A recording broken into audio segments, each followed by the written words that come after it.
Alors comme ça, il y en a qui veulent apprendre à coudre. Aujourd'hui, on fait le patron d'une robe de petite fille.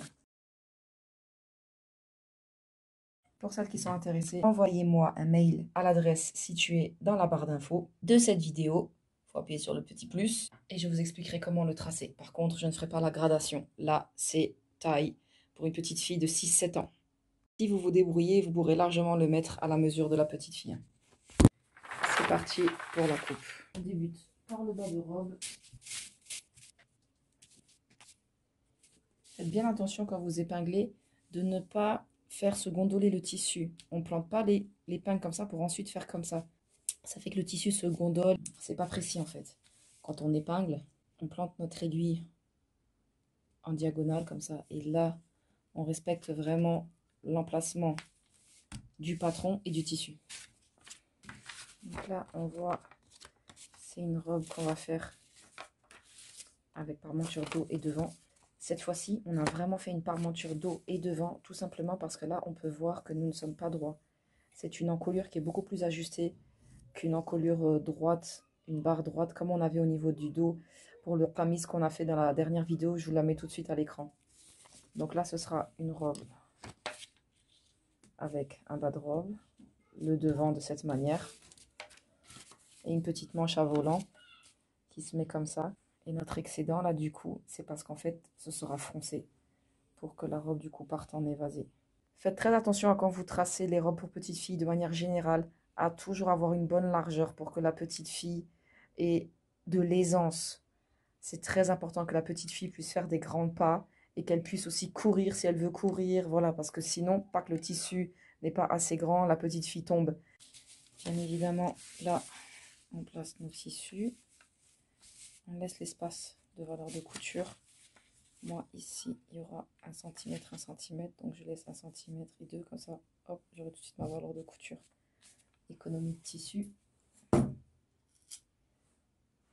Je répète, les personnes qui ont besoin, ce qui est normal, au départ, vous pouvez soit vos valeurs de couture les faire sur vos patrons, du coup, qui se transformeront en patronage, soit les faire sur le tissu. Et dans ce cas-là, vous pouvez les marquer au feutre, à la craie, peu importe. Vous faites tout le tour avec la règle japonaise, avec un mètre. Quand je place, je vois là mon centimètre de valeur de couture. Je vois aussi mon centimètre là que j'aurai au bas. Donc j'anticipe tout de suite. Et ça sert à rien de laisser 5 cm d'écart. C'est absolument inutile. Le but quand on coupe, c'est vraiment d'économiser. La manche, ici, ça a besoin d'être au pli, alors que le DL, il est là. De ce fait, ici, je vais partir tout droit et je vais utiliser cet endroit du tissu pour pouvoir le plier de cette manière.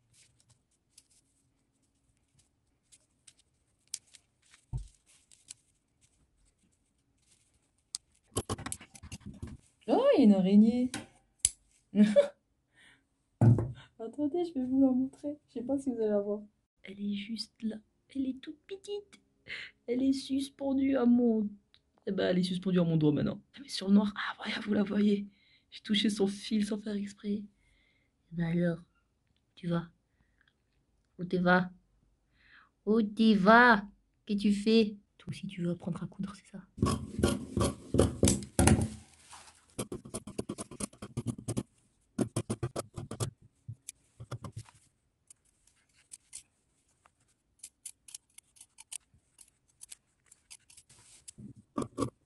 En monture, je ne mets pas de valeur de couture parce que je laisserai le surjet au bord.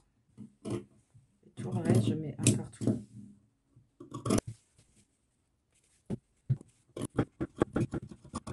Ici, je marque mon épaule. Je fais un petit cran. Voilà. Je vais en profiter pour lui faire un bandeau. Je marque mes repères.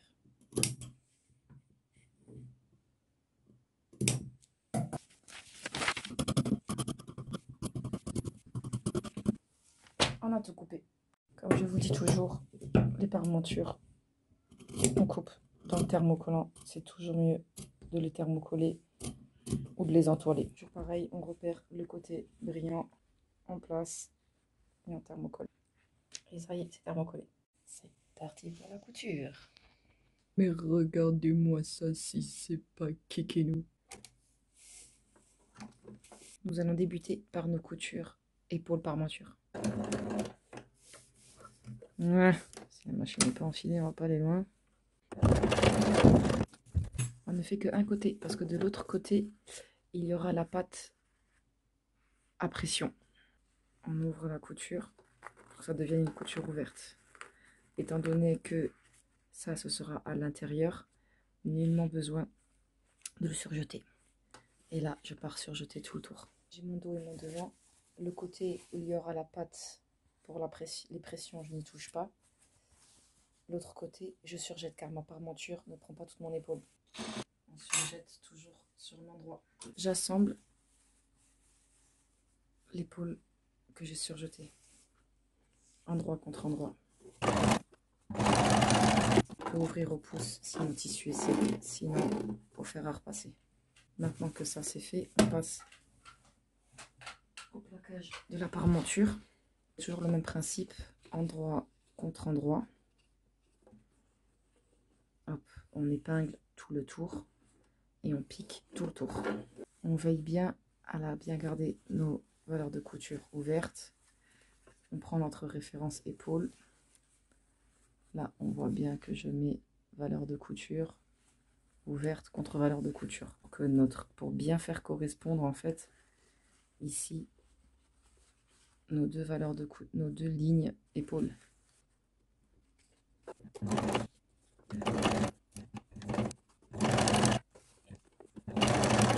On crante tout le tour.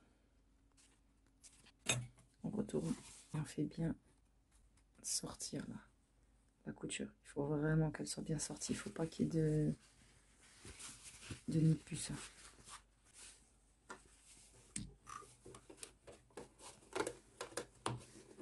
Une fois que tout le tour est fait, on passe un petit coup au fer. J'ai repassé, je surpique, nervure de partout. Une deuxième. Ici, dans la couture épaule, je fais une petite surpiqûre, mais dans le sillon de la couture de l'épaule pour pas qu'elle se voie, pour bien fixer ma parmenture. Plus ce sera dans le sillon, moins ça se verra. On peut le faire à la main aussi. On se place sur l'avant, on récupère notre petite patte. On vérifie que la ligne... On fait attention de ne pas mettre notre patte à l'envers. Cette ligne doit vraiment correspondre à l'encolure. Et cette ligne-là doit parfaitement épouser la ligne de l'emmanchure. Là, on se met endroit contre endroit, bord à bord. Ce qui dépasse, là, c'est normal. Hop, on va le remplir de cette façon. Et on pique à 1 cm. Donc ça sera bien plaqué sur le devant. Quand on a des encolures très ajustées, il faut toujours prévoir une ouverture. Alors ça peut être une fermeture éclair, ça peut être une fente indéchirable au milieu d'eau, ça peut être une fente aussi là sur le devant, hein, du coup faire une encolure par ronde. Mais on ne peut pas avoir une encolure ajustée sans ouverture. C'est pas compliqué, la tête ne passera pas sinon. Notre pâte, on plaque, ça se met en place automatiquement. Hop, on fait sortir notre couture. On rentre tout bien à l'intérieur. On plaque, on surpique. Nervure. Hop, on se retourne. On respecte notre valeur de couture. On remplit notre pâte. Faut pas tirer sur la pâte, il faut vraiment laisser le tissu vivre pour qu'il se plaque sans tension sur le devant. Et on surpique. On a une belle finition propre. On passe au dos, rajouter une patte en plus. De cette manière, notre devant pourra se plaquer contre comme ça et on pourra mettre nos pressions. Pour ce faire, nous avons notre tissu. On va d'abord vérifier le sens et qu'il faudra côté encolure, plier endroit contre endroit.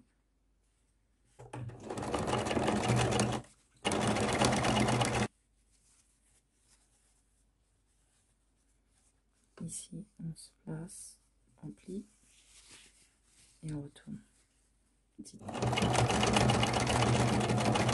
Notre valeur de couture, on va pas jusqu'au bout. Donc ça, ce sera notre côté là, côté encolure. Non, on va se placer endroit contre endroit. Le côté du coup fini, c'est le côté encolure. Et on va bien jusqu'au bord.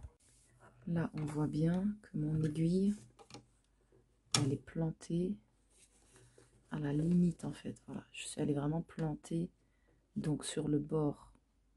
Elle englobe mon bord d'encolure d'eau et elle s'arrête sur la piqûre de ma pâte. Et là, je fais mon point retour. Là, on voit très bien là que j'ai vraiment, c'est vraiment précis pour pouvoir avoir un résultat propre. C'est très important parce que si vous allez plus loin, quand vous allez retourner, ça va tirer. On retourne notre pâte. On se positionne. Je sens que cette valeur de couture me dérange. Je la coupe. Ah, et là, on sent il y a beaucoup moins d'épaisseur. C'est plus agréable au toucher et ce sera plus facile à travailler. Hop. Je prends ma valeur de couture. Ici, je dois bien sentir que mon tissu est bien plaqué. Il ne faut pas que ce soit plié, il faut vraiment que ce soit bien tendu. Si vous avez besoin, n'hésitez pas à aller à la machine au fer à repasser. De la même manière que là, on doit sentir que notre pâte est bien à plat. Tout doit être bien mis en place. Ne surtout pas hésiter à préparer au fer à repasser et à épingler si vous avez besoin, voire même bâtir. D'ailleurs là, je trouve que ma pâte est un peu grande. Elle dépasse de beaucoup là pour pas grand chose. Hop. En couture, la règle c'est quand il y a trop, c'est toujours récupérable. Quand il manque, c'est pas la même histoire. Des fois, ce sera pas possible de récupérer.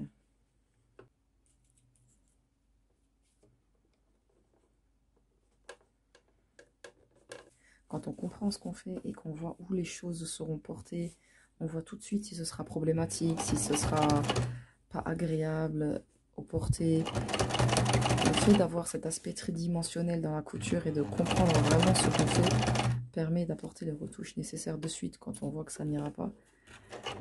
Et de ne pas paniquer du coup. Je récupère mes manches. Où on avait mis notre repère épaule et tout le tour, on va le surjeter. De retour à la machine, je prends mes devants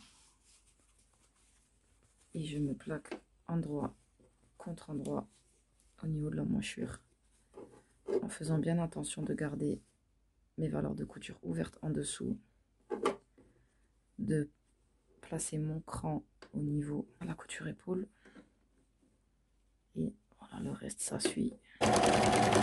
Et de l'autre côté. Par contre là de l'autre côté, respecter notre sens de pâte, de bien mettre notre devant sur notre dos, de bien faire aligner notre couture d'épaule, donc là qui est terminée par la patte et là qui débute par une patte qui dépasse, et on fait une piqûre de préassemblage. Maintenant on va pouvoir mettre notre cran, on part surfiler ensemble nos deux emmanchures. J'ai surfilé mon emmanchure, je vais la plaquer vers l'extérieur de cette manière, vers la manche. Je prends maintenant mes bas de robe avec mon tissu. Si j'avais pas fait mes petits crans pour repérer le haut de robe, j'aurais été vraiment incapable de le repérer avec le bas. Les crans sont vraiment essentiels et très importants. Donc là, je pique à grands points dans ma valeur de couture avec beaucoup de fil. Là, je sais que je dois atteindre 55 cm. Je prends mon fil du dessous et je tire tout doucement. Et je fais glisser mon tissu. Très important de faire doucement et de bien sentir la tension que l'on met dans le fil. Sinon, on le fait casser. Toutes les fronces seront vaines.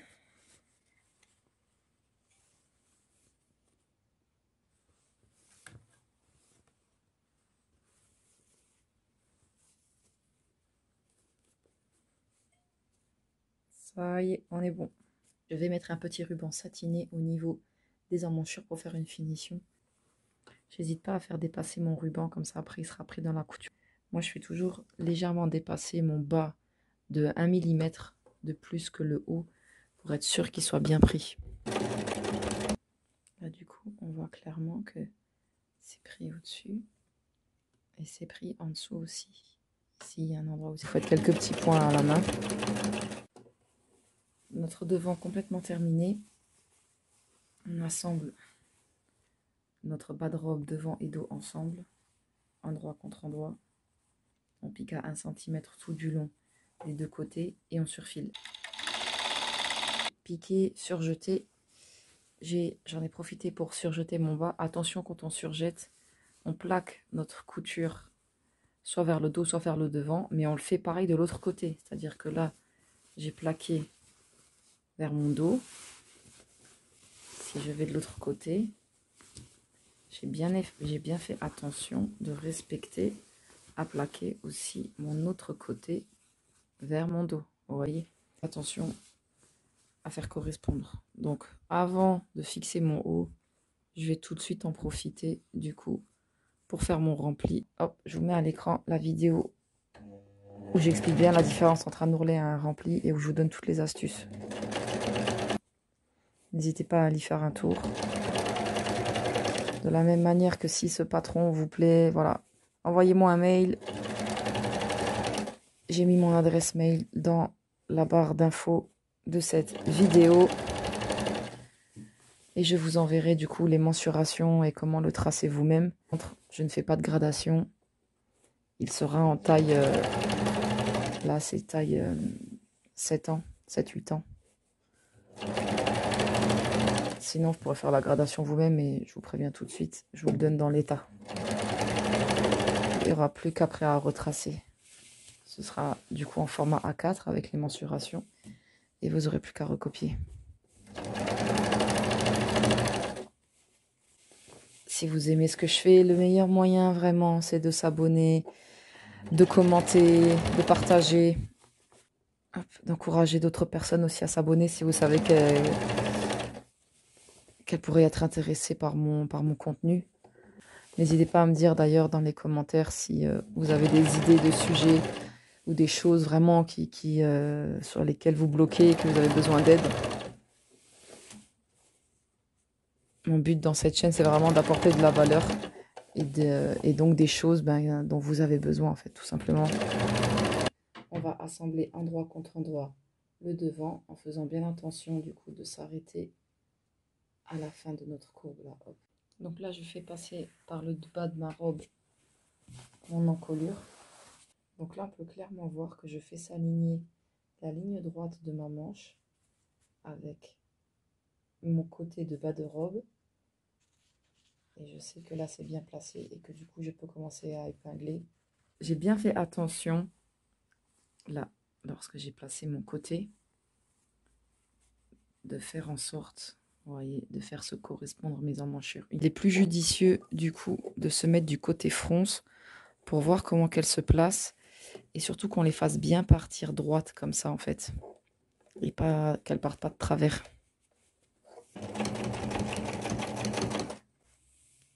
Piquer tout le tour et surjeter tout le tour. J'ai préparé un petit nœud.